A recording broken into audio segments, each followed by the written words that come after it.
സ്വഹാബികളിൽ ജീവിച്ചിരിക്കുന്ന കാലത്ത് ഷർട്ടിന് ബട്ടണിടാതെ ജീവിച്ച 2 പേരുണ്ട്. ഒന്ന് മഹാനായ മുർറത്തുൽ മുസ്നി, ഒന്ന് അദ്ദേഹത്തിന്റെ മകൻ സുഫിയാൻ ഇബ്നു മുർറ. ഈ 2 സ്വഹാബിമാർ ജീവിച്ചിരിക്കുന്ന കാലത്ത് തണുപ്പിലും ചൂടിലും ഷർട്ടിന് ബട്ടണിട്ടില്ല എന്നാണ്. മരിച്ചു കിടക്കുമ്പോഴും അങ്ങനെയാണ്.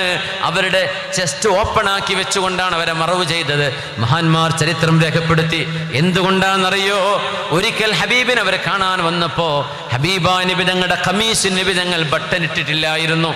അങ്ങനെ ബട്ടൺ ഇടാതിരിക്കുന്ന സുന്നത്തായത് കൊണ്ടല്ല, അന്ന് നബി തങ്ങളത് ചെയ്തില്ല എന്നേ ഉള്ളൂ.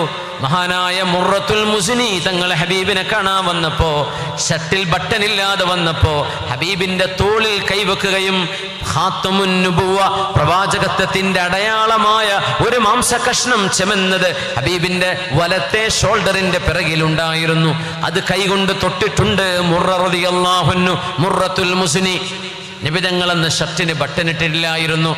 അത് അനുഭവിച്ചതിന് ശേഷം സുന്നത്തായത് കൊണ്ടല്ല, ഇത്തിബാ, ഹബീബ് ചെയ്തതുപോലെ എനിക്ക് ചെയ്യണമെന്ന് പറഞ്ഞ് ഷർട്ടിന് ബട്ടണിടാതെ ജീവിച്ച് അങ്ങനെ തന്നെ മരിച്ച് തണുപ്പിലും ചൂടിലും ഒരുപോലെ അങ്ങനെ തന്നെ ജീവിതം കാത്തു സൂക്ഷിച്ച മുർറത്തുൽ മുസ്നി റളിയല്ലാഹു അൻഹു, അവരുടെ മോൻ മുആവിയ ഇബ്നു മുർറ റളിയല്ലാഹു അൻഹുമാ.